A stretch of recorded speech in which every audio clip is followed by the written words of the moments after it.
Hello, hockey fans. The Minnesota Hockey Connection is on the air. We're on the air for the next half hour. I'm Kenny Gallagher, along with Jerry Burrow. Jerry, the 75th State High School Hockey, Boys Hockey Tournament here and gone. Wow, what a tournament. Right. Hey, the team everyone loved up north, Greenway. What Class A is all about. For a team like that to make it, a lot of these teams can never make it if they didn't have Class A. And it was great. It was a great story with that Dante Lawson's little brother going through 3 kidney transplants in his life already at 12 years old, and how they won some games. And it was full. I thought it was St. Patrick's Day downtown, St. Paul, because everyone was in green. Nice. It was just a great tournament to see Greenway there. Well, let's stay in this vein because Greenway beat Hermantown to go to state. Right, in overtime. And those boys will never, ever forget that. Right. And I said on the radio the other day I was on, and I thought, you know, to lose the championship game, you get second place. You got to lose to get second place. Right. But those boys went back home with a medal, a trophy, and memories that'll last a lifetime. Right.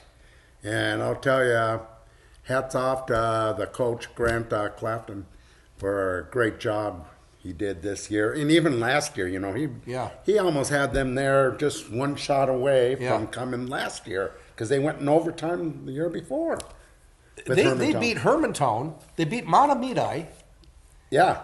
And they came darn close to beating St. Cloud Cathedral. I'll tell you what, it was a pretty even game, really. Towards the third period. That 5-2 score. I got a little tired of the announcer saying they're running out of gas.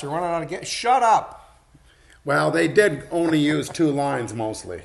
But them kids, they didn't look tired. They were still going like little rink rats. Is it me or do I think Dante Lawson looks and has this on-ice presence of a Dino Cicerelli. And I don't know, I tell you what, a lot of colleges have to be looking at this kid because he had one heck of a tournament. He's a natural hockey player. He really is. He knows where to be all the time, you know? He's got a deft touch. Yeah. He's just smart on the ice, and when he takes that shot, he snipes it. Yeah. You know, Greenway really... the championship would have been a beautiful thing. There's no doubt about it. But on the other side of that coin, St. Cloud Cathedral becomes the first St. Cloud school to win a high school championship in hockey, in boys hockey. And good for them. I mean, and that's a great story. Remember, your favorite team and players were Laverne for a while there? Well, he's kind of the underdog. Well, the coach moved from Laverne to St. Cloud Cathedral. Is that who that is? Yes. Okay. Last name Brown. And that was the Laverne coach, huh? Yeah. So he knows his hockey. Good for him. Yeah. He had a good group good of for boys St. Cloud Cathedral, and that. It was a very good A tournament, and it was really nice that first day. North Branch, first time there. Minnesota River, first time there. And I'll tell you, they brought the people. I mean, if there wasn't for those 2 teams... Oh, really? Yes. That place would have been almost empty.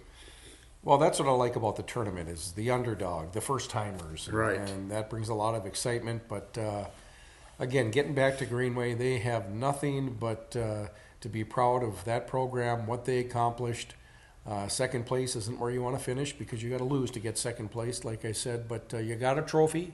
Right. You got a medal. And like I said, you got memories to last a lifetime. And the teams that they beat to get to the championship game won their trophies too because they each won 2 games. Mahtomedi got the 3rd place and Delano got consolation. So they played good teams to get to that championship. Is it better to lose and then go down to the consolation round and win and come home with a consolation? You talk to Coach Randolph. He never wants to go to Mariucci. Well, let's talk about Duluth East. Duluth East, their opening round game, they played St. Thomas Academy, and really they outplayed them. But same problem they had all year There's so many games they just can't score. What were they? Did they outshoot them? I know big time. Yeah, I know that they hit more posts. They hit a lot of posts. They had a lot of great opportunities, and that happens. I think biggest problem with East that first game was when the ref called that penalty right away on Ricky Lyle.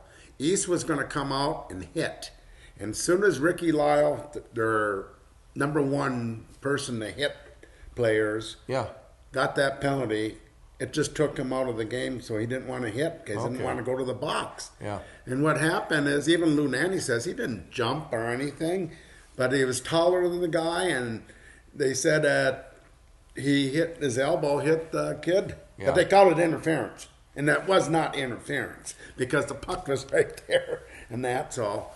East goes down to the consolation round, and they win the consolation championship. Right. They beat Moorhead 3-2. Moorhead was really coming on at the second half of the year, and I thought if they had an extra period with Edina on the quarterfinal game, they could have caught them or beat them that game, but they just came a little short with Edina, so they were playing real good, and East just lost to them 3 weeks ago 4-0.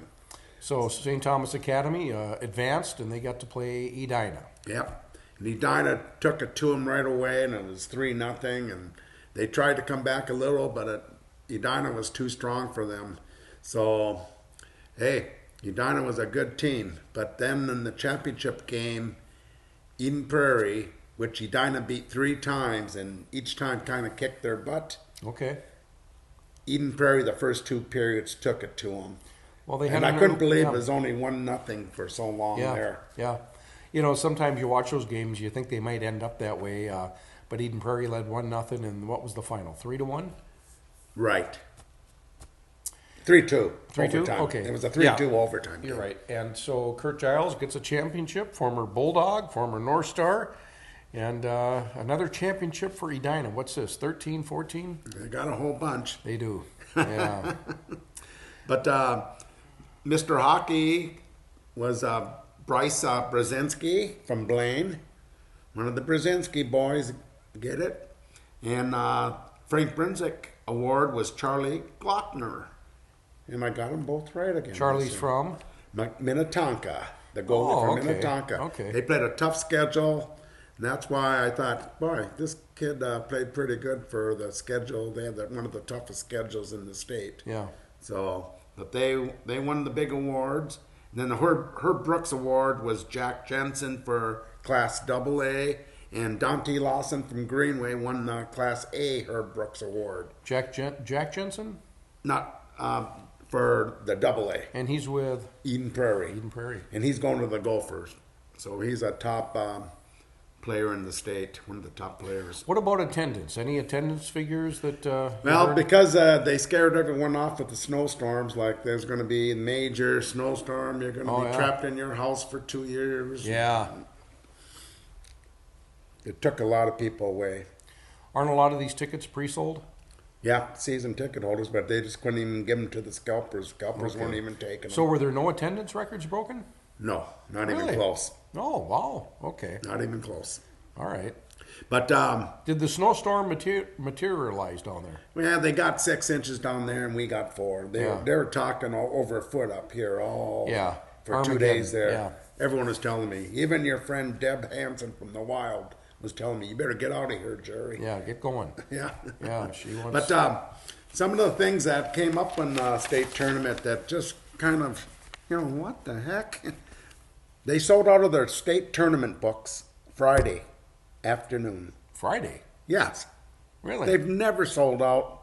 They had to the last game. You've got a 75th anniversary logo on them. Yeah, but they didn't. They made like half as they normally did. I found out. Well, they didn't print as many. Right. Wonder why? I don't know. Getting cheap. I don't know. They're scared to lose any money. I don't know. I just don't know. Is that the program there? What's that? Yes, it is. Let's take a look at that. There you go. Jerry's got one. 75th anniversary boys hockey tournament. And another thing is, this is the first time a boys and girls team won the state hockey tournament in Class AA ever. Edina girls won too, so boys and girls. White Bear Lake. Yeah. 19 times lose that first game. 19 times. 19 times straight. They've never won. They've never first game. never got past the quarterfinal. Nope. Ever. They always went That's too to bad. That's terrible. Yeah. That's sad. Well, maybe next year, guys. And like I said, the Greenways and the North Branches and Minnesota River is what Class A is all about. Teams that can never probably make it to the state tournament. No, they had a chance, and the fans were all excited. Even when the ones that lost and went down to Mariucci. Yeah. It was just fun for them to bring the town to the XL net. Montemita, Yes. 0-7 in overtime games. They lost to Greenway in overtime. New Ulm, And that- 0-12 tournament record. Okay. Edina, because they won that game on Saturday night in overtime, has 10 overtime game winners in state tournament history. Duluth East has 9. Okay. Lakeville South, Henry Welsh, the goalie for Lakeville South, broke a record of the most saves and for 3 games in state tournament history. 131 saves. And the one that was leading before that goes way back to 1970, Doug Long, 124. Like you said, St. Cloud Cathedral, first championship ever. For St. Cloud. Yeah. That's pretty amazing. Hard to believe that Right. stat. And Edina won the state tournament, but in that game, the championship game, Eden Prairie outshot them 33-20, and it was a lot bigger than that going into the third okay. period. So Okay. they really. And Coach Mike Randolph got his 34th victory in state tournament games. I don't think there's a coach close to that. Willard Eichela. Yeah, but even with all the victories, I don't think he has 34. That's interesting. That's a I good got to stat. look that up. Yeah. Speaking of Willard Eichela, he was part of the 75th anniversary all-tournament team. They didn't include the photo in the program? I know. Really? That's just kind of funny. They had Dave. Did you see that in the beginning there? Yeah, I saw it. Okay, I'm missing one player, but Mike Antonovich was the all 75 first team. Yep. Dave Spihar,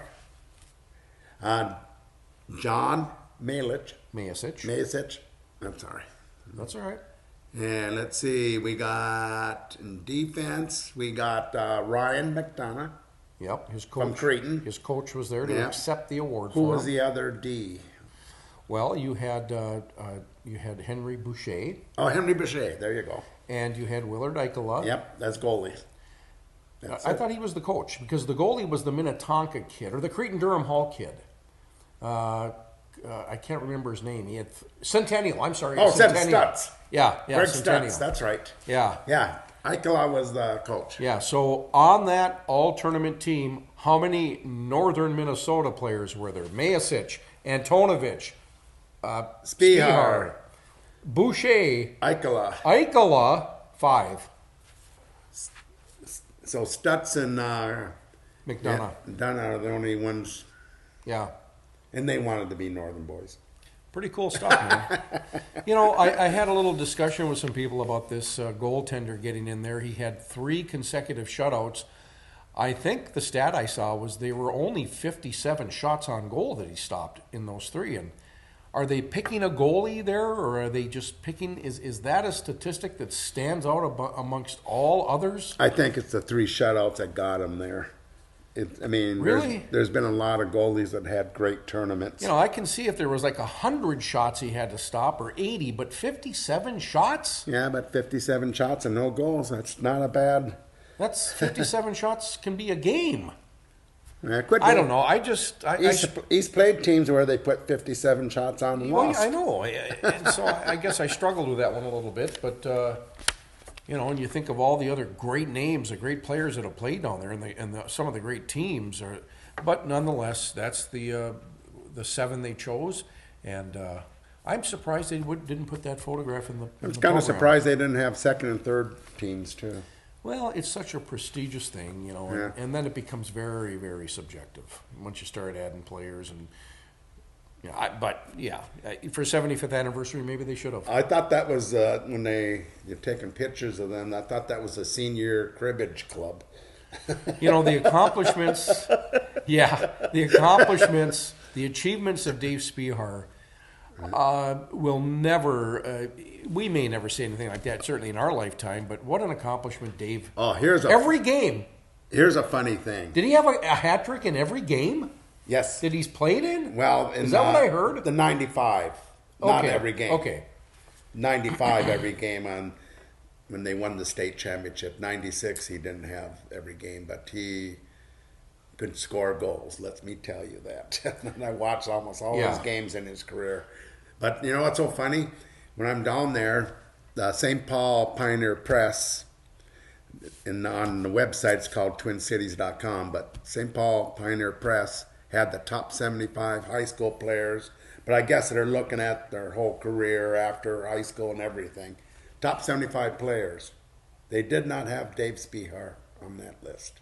Oh, come on. No. We were just like, everyone's doing that. No. Then Minneapolis had their... He's on the 75th anniversary team. Yeah. And then all of a sudden, same Minneapolis Star, some people call it the West Side Fish Wrap. Okay. They had the top 25 high school state tournament list, and they put Spihar number 2. And St. Paul Pioneer Press Never, didn't have him on. No. Oh, come on. Yeah, everyone, people. You know what? Wow. This is 30 straight state tournaments. Oh, you know what? The editor of the Pioneer Press, he's a Bloomington Jefferson kid. I don't know. That's good. But what was I going to say?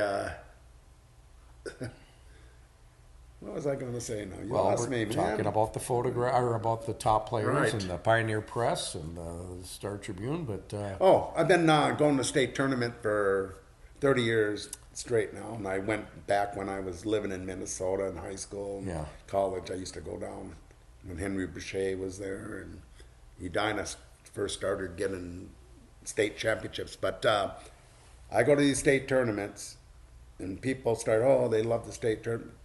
The number one topic is Spihar, how good he was at the state tournament. Sure.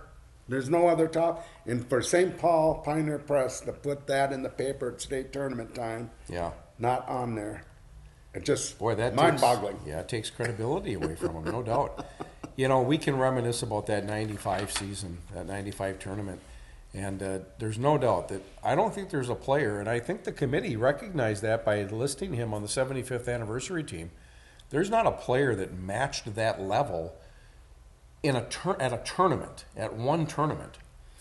And but he, my goodness, a hat trick in every game. Yep. But you got to remember, you had a player named Chris Locker that threw that pass up the middle to him a lot of times.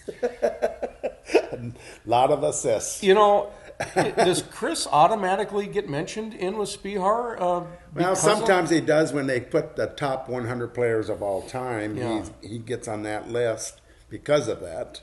But ordinarily, no. Was Chris a goal scorer? I mean, he had his share of goals, obviously, but... He was the assist guy for Spihar. If Spihar's not on that team, is Locker the guy? Does he become the guy? No, he wouldn't probably not make that. But I'll tell you one thing. Chris should get more credit than, people should talk about him more. Well, I think he does get the credit, but sometimes it's hard to include, your You're not winger. the goal scorer. I mean, if you got the numbers, you got the numbers. If you don't, you don't. But you're right. Chris Locker is certainly an Is that integral like part. we don't mention Brett Burns? He's got 60 assists already for San Jose this year. Wow. Imagine how good he'd be if he shaved. All that, less weight to carry around. And Well, that was a great trade, I think. well, that trade included the Wild getting Charlie Coyle, who's no longer with us. Right. I think He's back home, back Yeah. in Boston. Yeah. Speaking of the Wild, briefly, the Wild 70 games into the season, 74 points, good enough for 8th place. They're in the final playoff spot. Even if they make the playoffs, they open up against Calgary, who they've done well against, at least the last time they played them. But this team is made up of a Dr. Jekyll and Hyde complex more than anything. Well, I'll tell you what. They didn't look too good last night against San They Jose. beat the best team in the league, Tampa. They have these huge They wins. were going real good when they were They really get on playing these- good. Yeah. Then they go down to Florida and get their... Well, they lost to Tampa. They went to Miami and lost. But this team is something else, man. But they got two big games. They got Dallas on Thursday night, Yeah. and then next Tuesday they got Colorado. Dallas is 1 point ahead of them, Yeah. and Colorado's 2 points below them. So these are two big games, and there's only, what do they have, 13 games, 12 games left now. Well, here's a team right here, Chicago, who's playing well now all of a sudden. Yeah, they And, beat Arizona pretty good last night. I can't believe that this team with Patrick Kane and Tays and Keith and all those guys aren't going to be in the playoffs. Does Minnesota make it and Chicago doesn't? I don't think so. I think Chicago makes it over Minnesota. Really? Now, does Colorado or Arizona do it? Yeah, it's going to be a fight to the end. If Minnesota makes the playoffs, They're out in the first Well, round. yeah. They don't have the... I just don't see it. But there they are, hanging on. Yeah. But you don't know what team's showing up. How can they play so good for a long time there with the best teams in National Hockey League and then play some mediocre teams, not play good at all? Coaching. I think that falls under the coaching. Here, for instance, where are we here? They can't beat Nashville, but where are we? March, San Jose. Okay, we lost to San Jose. So this team wins on the road, with the exception of Nashville. They won at Calgary. They won at Tampa Bay. They won at Winnipeg. They won at Detroit. They won at the New York Rangers. And they come home and they can't score a goal in front of this crowd that pays all this good money. It just bothers me. Here's another thing. Over the years, Score a goal. Minnesota has been very good at Shut home. out? The Wild Yes. have been very good at home. This is the first year I noticed, what the heck's going on? It's better for them to go on the road almost. Well, again, I think it comes down to coaching. This last half of the season, they've been terrible at home. How are you a good team, and then bad, and a good team, and bad? And I know other teams maybe suffer that to some degree, but what else do you look at? I don't know. They got a lot of youth now out there playing. So he's got to find the right combinations, you know. You know, this trade that we did with Carolina, getting rid of Niederreiter, is going down to be a pretty bad trade. What is Niederreiter doing? Pretty good? Scoring goals left and right. Is he? Scoring pretty goals, scoring nice goals. Really? Yep. How come he never got to the net when he was playing for the Wild? I don't know. It's just bizarre how those things happen. Players get traded and they get better. They say, I'll show you. But the trade that Minnesota made with Carolina is turning out to be a huge bust. Wow. I got to look that up, what he's doing. That's amazing. But again, the Minnesota Wild, they played Dallas. This is the first game of a 5-game homestand. They lost 3-0 on national television to San Jose. Granted, San Jose's a good team, second place in the conference.